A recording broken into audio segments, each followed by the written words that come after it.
तो सभी खास मेहमानों का बहुत बहुत स्वागत। एक बार तालियां हो जाएं सभी के लिए, क्योंकि दरअसल ये वो लोग हैं जो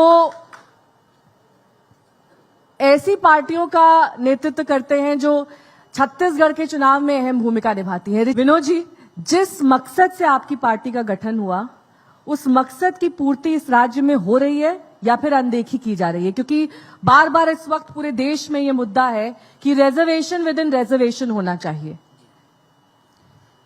ये मैं अब एक बात स्पष्ट कर दूं कि हम सामाजिक आंदोलन से समाज से सत्ता को जाने के एक अनूठा प्रयास करने की कोशिश कर रहे हैं। आज तक समाज कभी राजनीति नहीं करता और विशेष करके आदिवासी समाज अपने रोटी बेटी परंपराओं में मगन रहता है, उनका ये रीति है। लेकिन जब राज्य बना तब ये बात आई थी संसद में कि आदिवासी बहुल संख्या वाले राज्य को बनाया जा रहा है जिससे आदिवासियों का विकास होगा। यहाँ का 61% एरिया शेड्यूल्ड एरिया है, जहां पर भूतलक्षी प्रभाव को देखते हुए संविधान का, केंद्र का या राज्य का कोई भी नीति या विधेयक पारित होगा।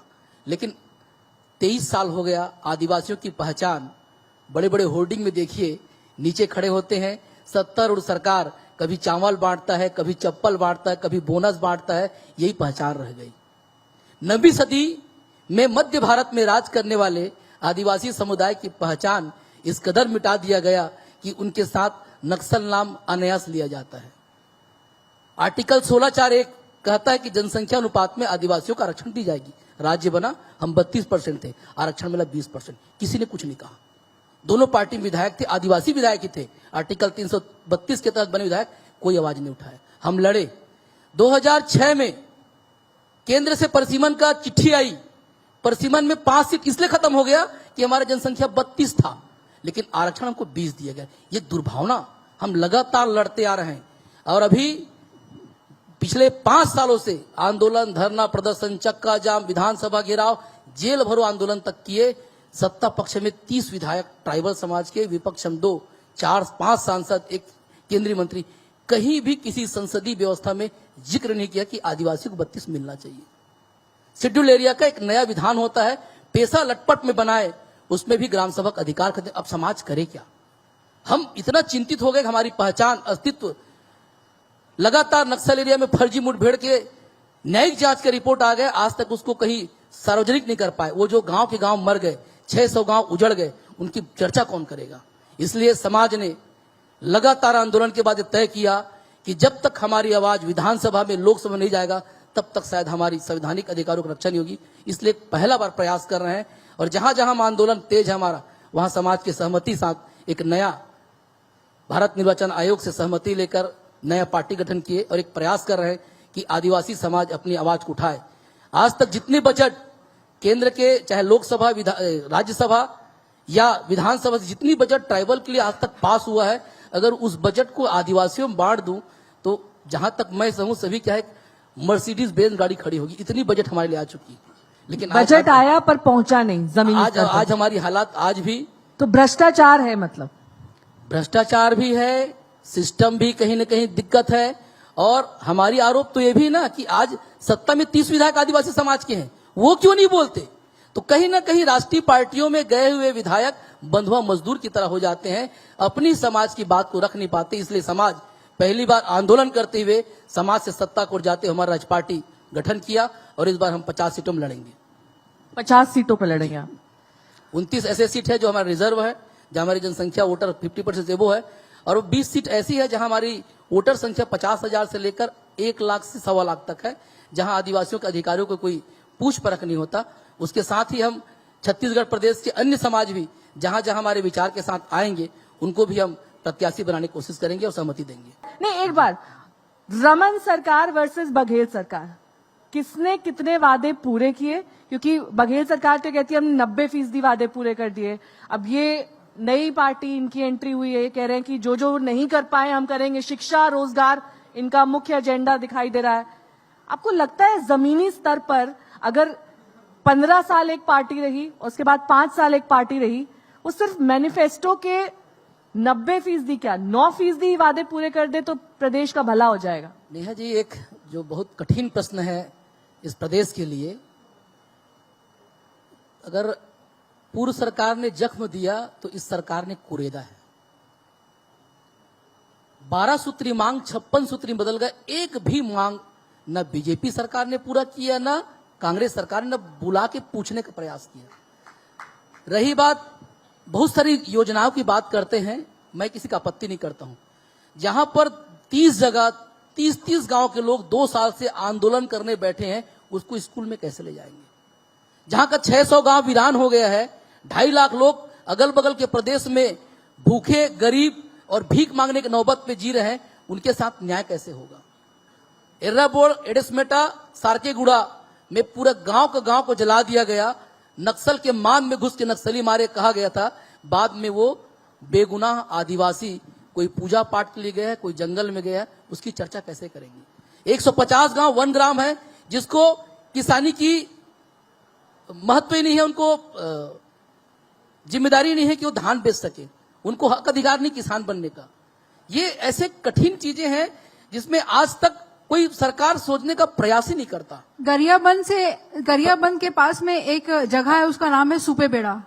उस पर भी मैं आपका ध्यान केंद्रित करना चाहूंगी, आपको याद दिलाना चाहूंगी कि वहाँ पर लोग किडनी की बीमारी से मर रहे हैं, वहाँ का पानी बहुत दूषित है, आप लोगों को पता होगा। तो वहाँ के लिए सरकार क्या कर रही है? अभी तक वो प्रॉब्लम अनरिसॉल्व्ड है। हम सरप्लस बिजली की बात करते हैं, आज भी बहुत सारे गाँव में बिजली नहीं। शराबबंदी का वादा करते हैं, शराब की 662 दुकानें संचालित हैं। कोयला अगर देश को देता है, हर तीसरे दिन महिलाओं पर अपराध होता है। एरिया से लोहा अगर इस देश को जाता है शेड्यूल एरिया से, छत्तीसगढ़ से 100% टीन अगर इस देश को जाता है तो बस्तर से आता है। अब इसके बाद भी अगर आदिवासी गरीब बोल के विकास करने की कवायद करोगे तो 76 साल में आप लोगों ने किया क्या? मैं राष्ट्रीय पार्टियों से इसलिए प्रश्न करता हूं, ये जानते हैं आदिवासी जाएगा कहां? आंदोलन, धरना, प्रदर्शन, यहां वोट नहीं देगा तो यहां वोट देगा। इसलिए मजबूर होकर इस बार समाज ने फैसला किया कि हम अपनी खुद की सरकार बनाएंगे और निश्चित ही इसमें आगे जा रहे हैं। बहुत सारी जातिगत जनगणना होना ठीक है या फिर नहीं है? अभी तो आदिवासी समाज अपने अलग से जनगणना कालम की लड़ाई लड़ रहे हैं। 1951 से 1976 तक हमारा अलग से जनगणना कालम था। अब वो जनगणना कालम चला गया तो ये स्पष्ट हो नहीं पाता कि हमको अधिकार में कहां कहां दिया जा रहा है, कहां कहां रोका जा रहा है। संविधान में बहुत सारी बातों को क्लैरिटी नहीं है और स्पष्ट नहीं। पहले हमारा अलग से कालम था जनगणना कालम, अब हटा दिया गया। तो जो आर्टिकल 16(4), आर्टिकल 335, आर्टिकल 332, आर्टिकल 340 स्पष्ट प्रावधान आदिवासियों के लिए, वो गरीबी के नाम से नहीं है। जो लोग कहते हैं ना आर्थिक आधार, तो 9वीं शताब्दी के इतिहास देखिए, पूरा मध्य भारत में आदिवासी राजा रहे हैं।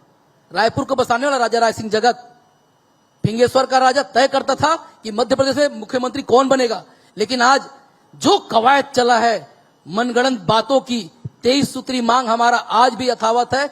कांग्रेस सरकार 2018 में बनने के पहले रावण भाटा में आज के पूरा ट्राइबल विधायक मंत्री हमारे साथ आंदोलन किए और पूरी बातों पे टिक लगाए कि हम पूरी बात मान लेंगे। आज निरुत्तर है, क्योंकि उनको तो कारपोरेट घरानों को आगे बढ़ाना है। अगर आदिवासियों का भला कर दिया तो टीन लेने कौन देगा? लोहा का हम रॉयल्टी मांग लेंगे, कोयले का हम रॉयल्टी मांग लेंगे, हमारे गांव जोड़ने से रोक लेंगे, हम वन ग्राम में अधिकार मांग लेंगे। लेकिन कुछ लोग तो अपनी राजनीतिक रोटियां सेक रहे हैं ना। जातिगत जनगणना बिहार में अनाउंसमेंट हो गया, वहां पर किसका परसेंटेज है? मेहर जी, मैंने जातिगत जनगणना इसलिए उसकी बात नहीं किया। मैंने कहा ट्राइबल्स की अलग से कॉन्स्टिट्यूशनल प्रक्रिया होनी चाहिए, क्राइटेरिया है, पारंपरिक अधिकार है। और एक और बात, 13(3) का इस देश के कानून में यह कहता है संविधान में, अगर कोई बात में फंस गया तो आदिवासी रूढ़िजन्य परंपरा को भी कानून का अधिकार है। ये बहुत सारे जो लॉ है, संबंध में मेरा ये कहना है, तब आता है जब आपको अलग से वो कालम हो। आज हमारी संख्या अस्पष्ट है, 605 जनजातियां हैं, उनकी स्थिति क्लियर नहीं है। कहीं पर ट्राइबल में आ रहा है, कहीं एससी में आ रहा है। गोंड जाति यहाँ ट्राइबल में, वहाँ एससी लिखा रहा है। अगर हमारा एक अलग से कालम होगा, मैं जातिगत जनगणना में, क्योंकि देश में तो 6000 ज्यादा जाति होंगी, लेकिन सभी को अपना अगर आइडेंटिटी अगर कोई जाति का है, जैसे ट्राइबल की अपनी एक आइडेंटिटी होती है, अगर किसी का आइडेंटिटी अगर बन रहा है तो देना चाहिए। समाज के जिस वर्ग के लिए आप लड़ाई लड़ रहे हैं, अलग बात है। जिस वर्ग के लिए आप लड़ाई लड़ रहे हैं, जिनके हितों के लिए आप लड़ाई लड़ रहे हैं, उनके लिए क्या हितकारी है? ये जातिगत जनगणना होनी चाहिए, नहीं होनी चाहिए, पारदर्शी होनी चाहिए, और जिस तरीके से बिहार में मॉडल है वही बाकी राज्यों में भी होना चाहिए? क्या अलग मापदंड होने चाहिए हर राज्य? देखिए, अगर संसद में अचानक 50% का क्राइटेरिया क्रॉस कर दिए अब तक कहा जाता था कि 50% से वो आप ले नहीं सकते, लेकिन 10% तत्काल दे दिया गया आर्थिक ब्याह पे। तो ये तो कहीं ना कहीं इस देश में क्लियर होना चाहिए कि कौन कितने निवासरत हैं, उनकी आइडेंटिटी क्या है, क्योंकि हर जातियों की अपनी कोई ना कोई आइडेंटिटी होती है। हम देश प्रदेश छोड़ने के बाद भी हमारी आइडेंटिटी होती है, हम इस गांव के हैं, इस समाज से हैं, इस परंपरा से, इस मूड़ा से हैं।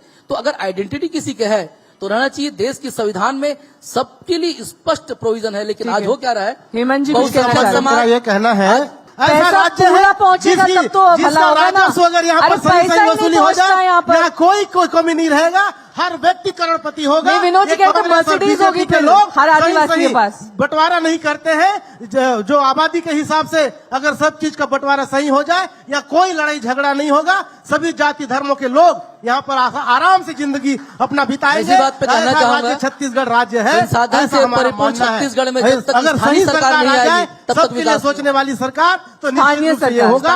ये आज देखिए छत्तीसगढ़ साउथ में में ऐसा निश्चित हो अपनी जाए। खुद की सरकार है, उड़ीसा में खुद की सरकार है, उसका शिक्षा तो अच्छा हो गया। जहां जहां स्थानीय सरकार है, संसाधन का सदुपयोग स्थानीय स्तर पे होता है, लेकिन जहां पर सरकार कहीं और से कंट्रोल होता है, जैसे यहाँ का सरकार, तो संसाधन की लूट बदस्तूर जारी रहेगी। आज साउथ को देखिए, इंफ्रास्ट्रक्चर बहुत आगे है।